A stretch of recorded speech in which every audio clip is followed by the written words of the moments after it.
Eagle fans, it's EaglefanKarl, and I want to talk a little bit about the Golden Tate trade since the Eagles did make a move right before the trade deadline. Just thought I'd share a little bit of my thoughts about that. And I gotta say, when it comes to this trade, I'm sort of had some mixed feelings about it, and I've gone all over the place on this trade. It's not a trade I love, but it's not a trade I hate, and there's a few reasons for that. First of all, I don't like the fact that we gave up a third-round draft pick for who is essentially a rental player, because he's only got a contract through this year. So you've only got him for 8 games, plus if the Eagles make the playoffs.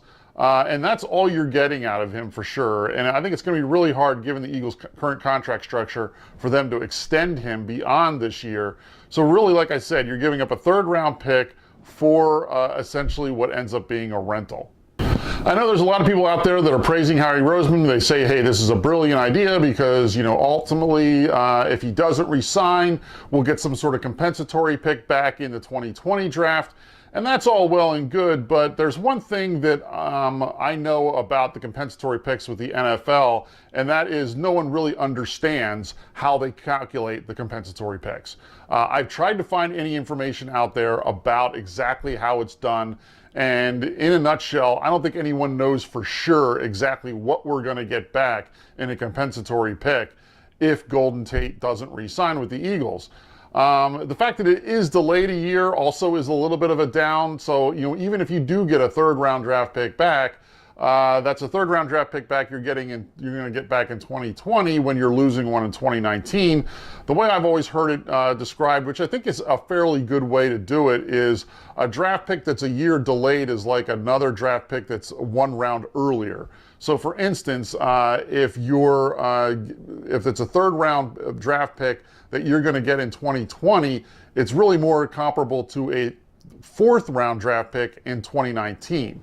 You know, if you're bringing it forward a year, you go a round earlier. If you're going back a year, you drop it back around. So to really get something exactly comparable, a 2020 draft pick would actually have to be a 2nd-rounder. And all in all, I think that's, if you look at the way the NFL has sort of approached it over the years, when you look at trades, I think that's pretty much a formula that they stick with in terms of that 1 year, 1 round sort of calculation. So if you really think about it, then okay, you're getting, if they do get a 3rd-rounder in 2020, then you can say, all right, we traded a 3rd round in 2019 for the equivalent of a 4th-rounder in Golden Tate. If that's the case, then yeah, that's a great trade. But like I said, no one really knows exactly what they're going to get in terms of a compensatory pick come 2020. So that's one of the reasons why I sort of scratch my head over it, because I don't exactly know how they're calculating that and how that's going to play out. So for that reason, I'm not exactly sure. And we might not even be able to really judge this trade until it gets to 2020 and we see what the Eagles do get back in terms of a compensatory pick. Now, all in all, I think it does probably really help the offense in the short term, I think, which is good. And one of the best analyses that I heard of this, I think it was Mike Messinelli, don't quote me on this, but I think it was Mike Messinelli that pointed out the fact that right now the Eagles were essentially scoring 19 points a game, and their defense was giving up 19 points a game, which pretty much explains why you're 4-4. So you either had to do something that was going to help the defense have teams score less points or help the offense score more points. And in today's NFL, it's probably better to try and get someone who's going to help you score more points. So from that perspective, it makes sense. Golden Tate, I think, will help the offense. The one thing that concerns me when I see this, though, is you know, does this mean that the Eagles know more than they're leading on in terms of Mack Hollins and Darren Sproles, that we know that they're really not going to get those guys back? Because if Mack Hollins is coming back, then you're starting to get a little crowded in the wide receiver category.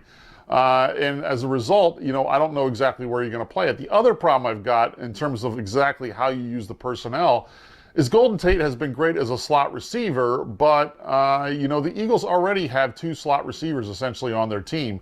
Jordan Matthews and Nelson Aguilar are more geared towards the slot position. So now you've got 3 slot guys and only Alshon Jeffrey really playing the outside. So how can you have all these slot guys? Someone's got to be playing on the outside so the slot can even exist. and it sort of makes, I think, things a little more complicated. Now, I know that they don't necessarily stick to a typical, 3 wide receiver set all the time. They do all sorts of different things. So it's not exactly, you can still have guys that sort of use those types of skill set in a positive way.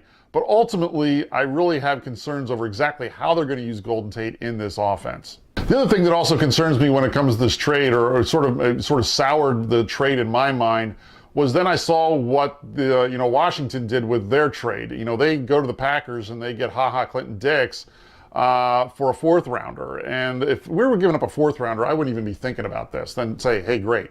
A 4th rounder for a rental player is definitely worth it, because once you get into the second half of the draft, it gets a lot more, you get into guys who are a lot more question marks that are falling to that level. But 3rd rounders generally still are usually players that can contribute right away and aren't sort of the project kind of guys.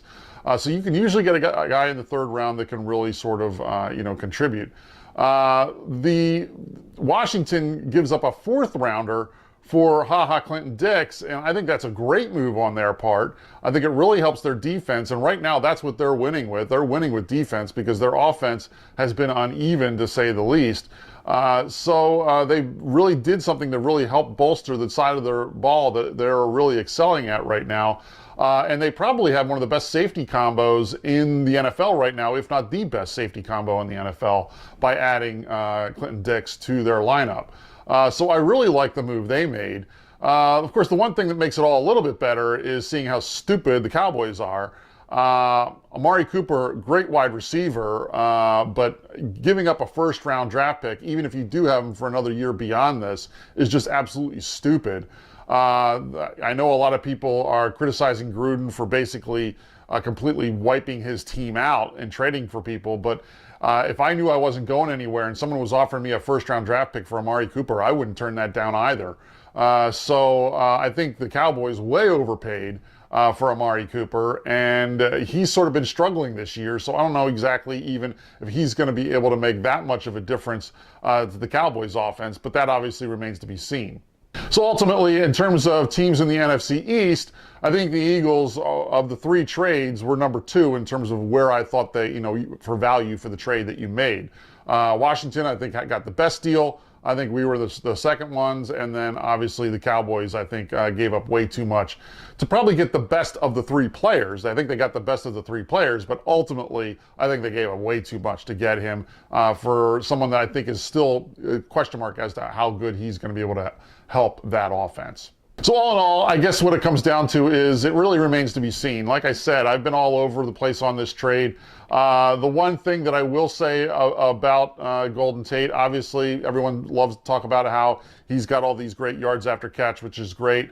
The other thing I liked about it is if you, just type into Google Sean Lee and Golden Tate, you're going to see a great hit he put on him. So anybody that's going to lay out a cowboy like that is good in my book.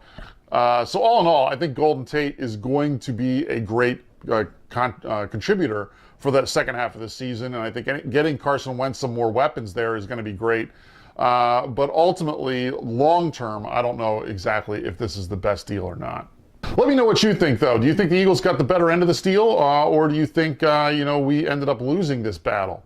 Leave your comments below and let me know what you think. I'm going to post a video tomorrow on exactly where we stand at the bye and some of the interesting thoughts that I had about that. Until then, fly Eagles fly.